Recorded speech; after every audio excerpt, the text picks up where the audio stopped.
नमस्कार, दृष्टि आईएएस के टुडे जी के प्रोग्राम में आपका स्वागत है।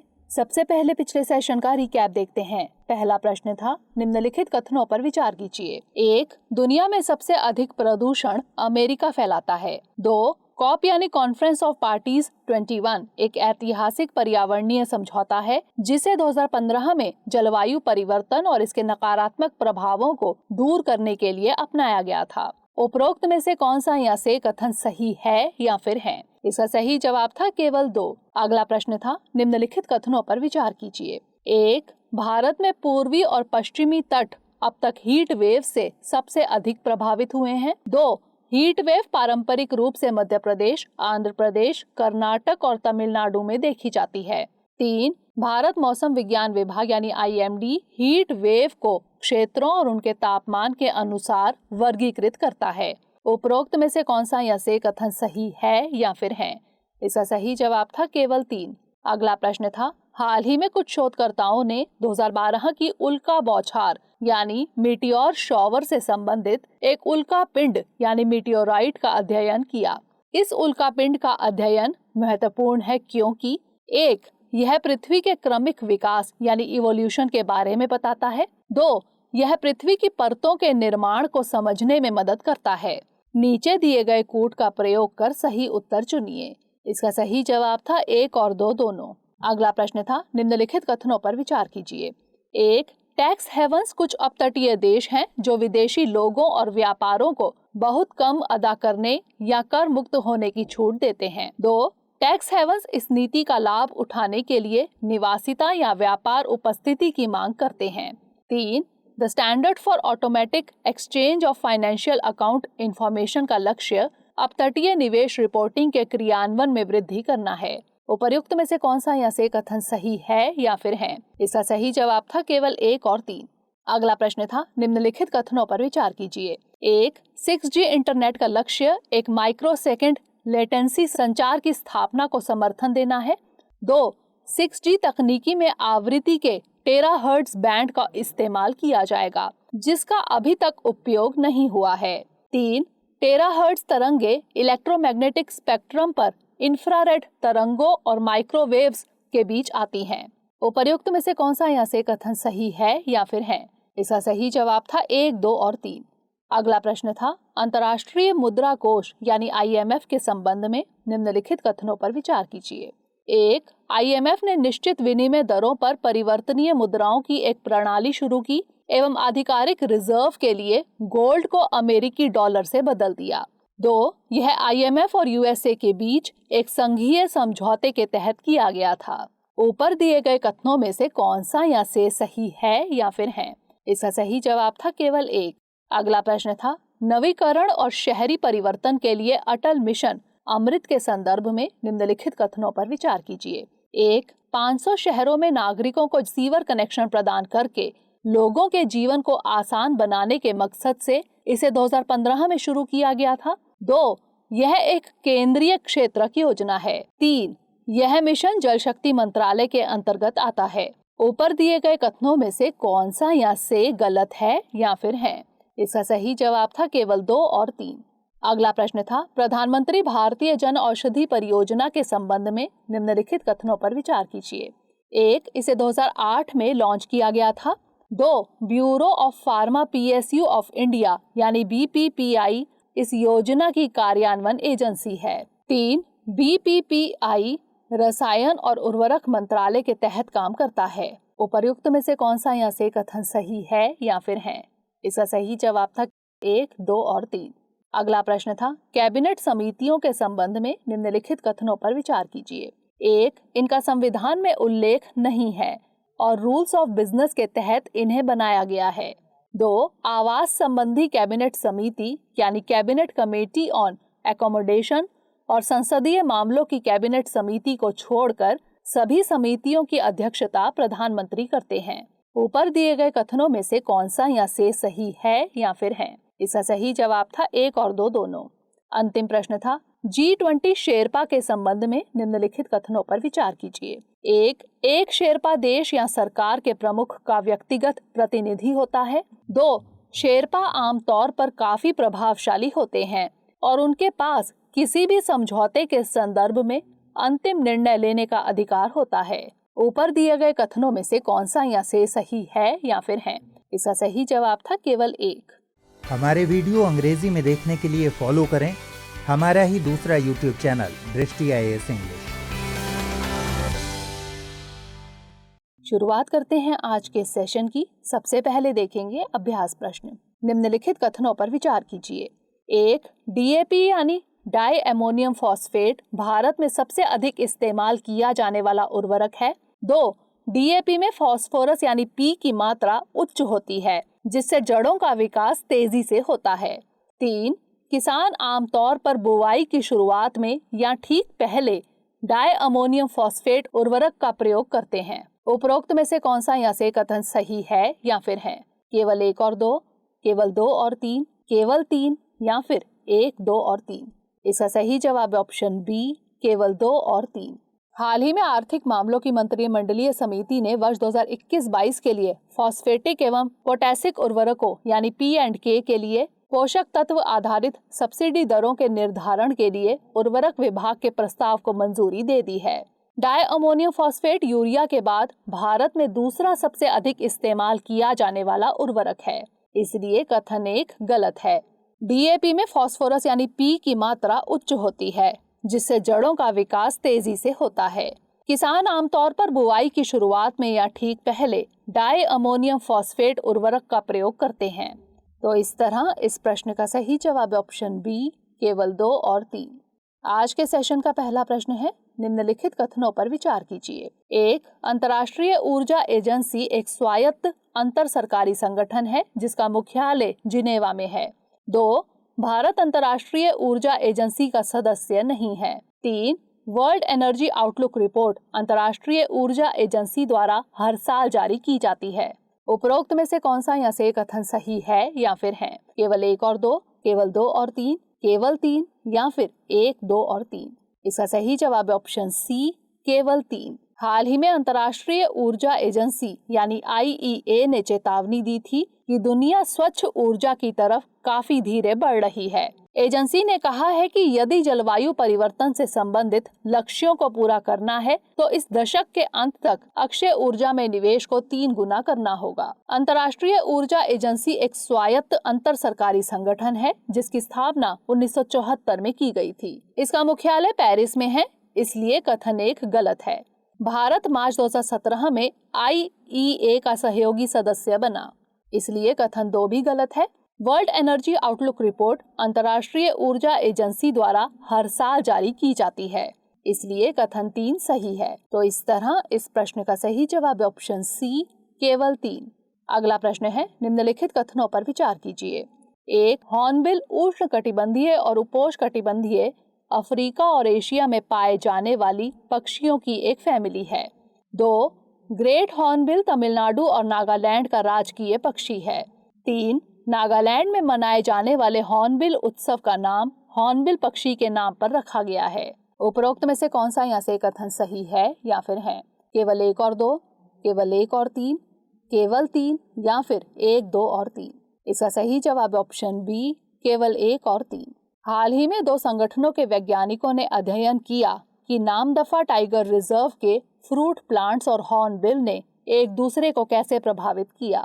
हॉर्नबिल उष्णकटिबंधीय और उपोष्णकटिबंधीय अफ्रीका और एशिया में पाए जाने वाली पक्षियों की एक फैमिली है, इसलिए कथन 1 सही है। ग्रेट हॉर्नबिल अरुणाचल प्रदेश और केरल का राजकीय पक्षी है, इसलिए कथन 2 गलत है। नागालैंड में मनाए जाने वाले हॉर्नबिल उत्सव का नाम हॉर्नबिल पक्षी के नाम पर रखा गया है, इसलिए कथन 3 सही है। तो इस तरह इस प्रश्न का सही जवाब ऑप्शन बी, केवल 1 और 3। अगला प्रश्न है, निम्नलिखित कथनों पर विचार कीजिए। 1. कॉन्फ्रेंस ऑफ पार्टीज यानी COP world wide fund for nature यानी WWF का निर्णय लेने वाला सर्वोच्च प्राधिकरण है। 2. COP की पहली बैठक मार्च 1995 में पेरिस, फ्रांस में हुई थी। 3. COP26 को 2020 में स्थगित कर दिया गया था और यह नवंबर 2021 में UK के ग्लासगो में होगा। उपरोक्त में से कौन सा या से कथन सही है या फिर है? केवल 1 और 3, केवल 2, केवल 2 और 3 या फिर केवल 3? इसका सही जवाब है ऑप्शन डी, केवल 3। 46 लीस्ट डेवलप्ड देश के मंत्रियों ने COP26 से पहले कहा है कि पेरिस समझौते के पार्टी देशों को क्लाइमेट एक्शन पर तत्काल ध्यान केंद्रित करने की जरूरत है। COP यानी कॉन्फ्रेंस ऑफ पार्टीज UNFCCC का निर्णय लेने वाला सर्वोच्च प्राधिकरण है, इसलिए कथन 1 गलत है।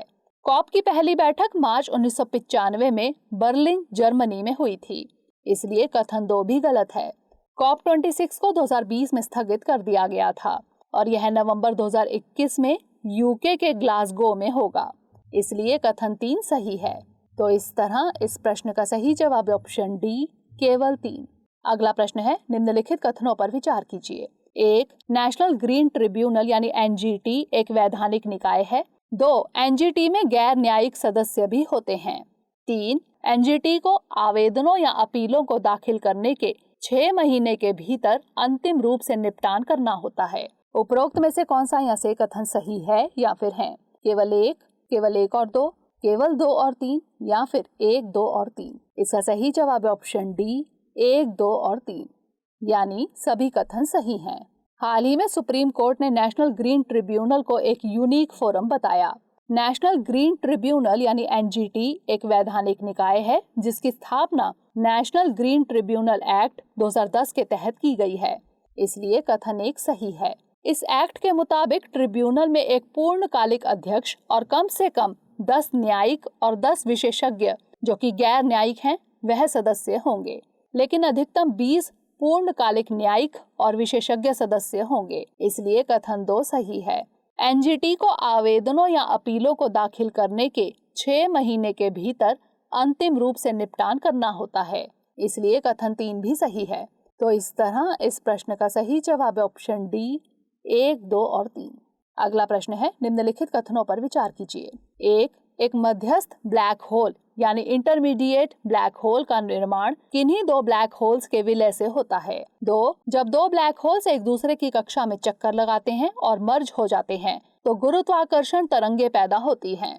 निम्नलिखित में से कौन सा यहाँ से कथन गलत है या फिर है? केवल 1, केवल 2, 1 और 2 दोनों या फिर ना तो 1 और ना ही 2?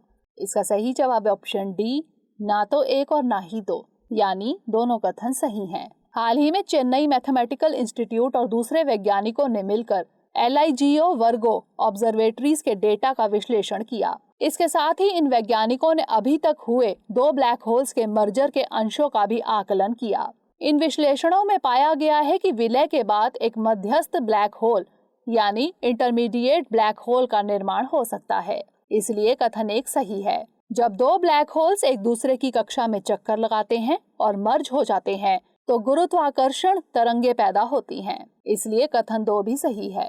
तो इस तरह इस प्रश्न का सही जवाब है ऑप्शन डी, ना तो 1 और ना ही 2। अगला प्रश्न है, फ्लावर स्कॉर्पियन फिश के संबंध में निम्नलिखित कथनों पर विचार कीजिए। 1. यह मछली केवल प्रशांत महासागर में पाई जाती है। 2. इस प्रजाति की खोज प्रशांत महासागर में जापान के पास करीब 100 साल पहले हुई थी। निम्नलिखित में से कौन सा या से कथन सही है या फिर है? केवल 1, केवल 2, 1 और 2 दोनों या फिर ना तो 1 और ना ही 2? इसका सही जवाब है ऑप्शन बी, केवल 2। एक शोध पत्र के मुताबिक फ्लावर स्कॉर्पियन फिश हिंद महासागर में भी पाई गई है। हालांकि अभी तक यही माना जाता था कि यह प्रजाति सिर्फ प्रशांत महासागर में ही पाई जाती है, इसलिए कथन 1 गलत हो जाता है। यह शोध पत्र थालासास में छपा है जो समुद्री विज्ञान से जुड़ी एक अंतर्राष्ट्रीय जर्नल है। बता दें कि होप्लोसबास्टेस अर्माटुस को ही आमतौर पर फ्लावर स्कॉर्पियन फिश के नाम से जाना जाता है। इस मछली की खोज 1929 में जापान के अपतटीय क्षेत्र में हुई थी, इसलिए कथन 2 सही है। बताया जा रहा है कि यह मछली पश्चिम बंगाल के दीघा और ओडिशा के पाराद्वीप में भी पाई जाती है। तो इस तरह इस प्रश्न का सही जवाब ऑप्शन बी, केवल 2। अगला प्रश्न है, भारत का पहला वन हेल्थ कंसोर्टियम निम्नलिखित में से किस मंत्रालय द्वारा शुरू किया गया है? स्वास्थ्य एवं परिवार कल्याण मंत्रालय, आयुष मंत्रालय, जनजातीय मामलों के मंत्रालय या फिर विज्ञान एवं प्रौद्योगिकी मंत्रालय? इसका सही जवाब है ऑप्शन डी, विज्ञान एवं प्रौद्योगिकी मंत्रालय। विज्ञान एवं प्रौद्योगिकी मंत्रालय के बायोटेक्नोलॉजी विभाग ने देश का पहला वन हेल्थ कंसोर्टियम लॉन्च किया है। वन हेल्थ कंसेप्ट में यह माना जाता है कि लोगों का स्वास्थ्य जानवरों के स्वास्थ्य और पर्यावरण से निकटता से जुड़ा हुआ है। इस पहल का उद्देश्य भारत में जूनोटिक और ट्रांसबाउंडरी रोगजनकों के कारण होने वाले महत्वपूर्ण जीवाणु, वायरल एवं परजीवी रोगों की निगरानी करना है। इस कंसोर्टियम में DBT national institute of animal biotechnology Hyderabad के नेतृत्व में 27 संगठन शामिल हैं। तो इस तरह इस प्रश्न का सही जवाब ऑप्शन डी, विज्ञान एवं प्रौद्योगिकी मंत्रालय। अगला प्रश्न है, नेशनल फाइनेंशियल रिपोर्टिंग अथॉरिटी के संबंध में निम्नलिखित कथनों पर विचार कीजिए। 1. इसकी स्थापना 2014 में कंपनीज एक्ट 2013 के तहत हुई। 2. कंपनीज एक्ट के मुताबिक NFRA में एक अध्यक्ष और अधिकतम 15 सदस्य होने चाहिए और उनकी नियुक्ति केंद्र सरकार करती है। उपर्युक्त में से कौन सा यहाँ से कथन सही है या फिर है? केवल 1, केवल 2, 1 और 2 दोनों, या फिर ना तो 1 और ना ही 2। इसका सही जवाब है ऑप्शन बी, केवल 2। पहला कथन गलत है क्योंकि नेशनल फाइनेंशियल रिपोर्टिंग अथॉरिटी की स्थापना 2018 में हुई थी। हालांकि इसका प्रावधान कंपनीज एक्ट 2013 में ही किया गया है। जान लेते हैं निकाय की संरचना के बारे में। कंपनीज एक्ट के मुताबिक NFRA में एक अध्यक्ष और अधिकतम 15 सदस्य होने चाहिए और उनकी नियुक्ति केंद्र सरकार करती है, इसलिए कथन 2 सही है। देख लेते हैं इसका कार्य। कंपनियों के लिए ऐसी अकाउंटिंग और ऑडिटिंग पॉलिसी और स्टैंडर्ड्स सिफारिशें करना जिन्हें केंद्र सरकार से अनुमति की जरूरत होगी। यह निकाय इस बात की निगरानी भी करता है कि अकाउंटिंग और ऑडिटिंग स्टैंडर्ड्स का सही से पालन हो रहा है या नहीं। तो इस तरह इस प्रश्न का सही जवाब है ऑप्शन बी, केवल 2। अगला प्रश्न है, सूचना का अधिकार अधिनियम 2005 के संदर्भ में निम्नलिखित कथनों पर विचार कीजिए। 1. इस कानून का अधिनियमन बोलने की स्वतंत्रता के मूल अधिकार को वास्तविक रूप देने के लिए किया गया। 2. जब से सूचना के अधिकार को अनुच्छेद 19(1) क में अंतर्निहित किया गया है, इसे एक अंतर्निहित मूल अधिकार ही माना जाता है। 3. यह कानून सूचना की स्वतंत्रता अधिनियम 2002 को समाप्त करता है। उपर्युक्त में से कौन से कथन सही हैं? 1 और 2, 2 और 3, 1 और 3, या फिर 1, 2 और 3। इसका सही जवाब है ऑप्शन डी, 1, 2 और 3, यानी सभी कथन सही हैं। जान लेते हैं RTI एक्ट 2005 के बारे में। इस अधिनियम के जरिए नागरिकों के सूचना के अधिकार के संबंध में नियम और प्रक्रिया जारी किए जाते हैं। यह अपने पूर्ववर्ती कानून सूचना की स्वतंत्रता अधिनियम 2002 को समाप्त करता है, इसलिए कथन 3 सही है। इस कानून का अधिनियमन बोलने की स्वतंत्रता के मूल अधिकार को वास्तविक रूप देने के लिए किया गया, इसलिए कथन 1 सही है। जब से सूचना के अधिकार को अनुच्छेद 19(1) क में अंतर्निहित किया गया है, इसे एक अंतर्निहित मूल अधिकार ही माना जाता है, इसलिए कथन 2 भी सही है। तो इस तरह इस प्रश्न का सही जवाब है ऑप्शन डी, 1, 2 और 3। अंतिम प्रश्न है, इनपुट टैक्स क्रेडिट यानी ITC के संबंध में निम्नलिखित कथनों पर विचार कीजिए। 1. यह एक कर है जिसका भुगतान व्यापारी खरीद के दौरान ही करते हैं और बिक्री के दौरान अपनी कर देयता में से घटाने में इसका उपयोग कर सकते हैं। 2. एक ऐसा व्यवसाय जो कंपोजिशन स्कीम में शामिल है, वह इनपुट टैक्स क्रेडिट का लाभ नहीं उठा सकता। ITC का दावा व्यक्तिगत इस्तेमाल और छूट प्राप्त वस्तुओं के लिए नहीं किया जा सकता। उपरोक्त में से कौन सा यहाँ से कथन सही है या फिर है?